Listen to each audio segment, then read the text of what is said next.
حسین میاب کوفه وفا ندارد، کوفی بی مروت شرم و حیا ندارد.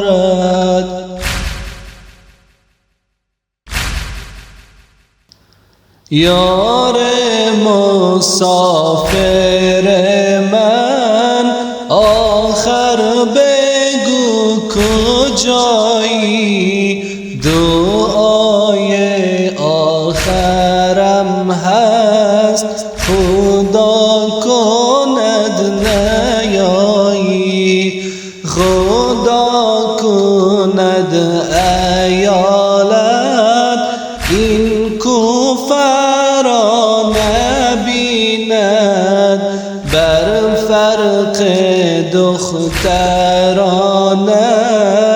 خاک غمت نشیند. حسین میاب کوفه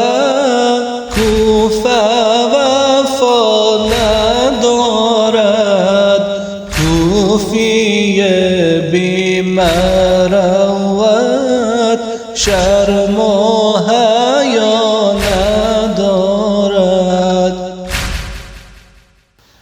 بر گوش من نسیم کوفه خبر رسانده، از کوفه یک نفر را برای تو نمانده، هر کس برای قتلت یک نقشه‌ای کشیده، یا تیغ و نیزه یا که تیر و کمان خریده.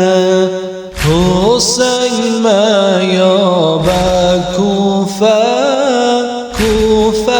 وفا ندارد، کوفی بی مروت شرم و حیا ندارد.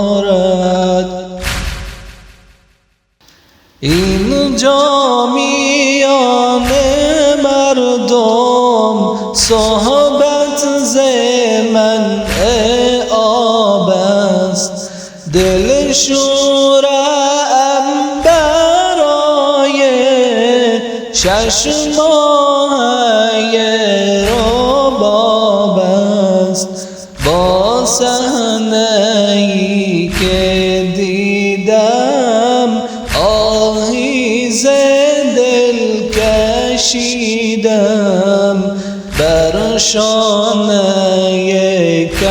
کماندار تیر 3 شعبه دیدم. حسین میاب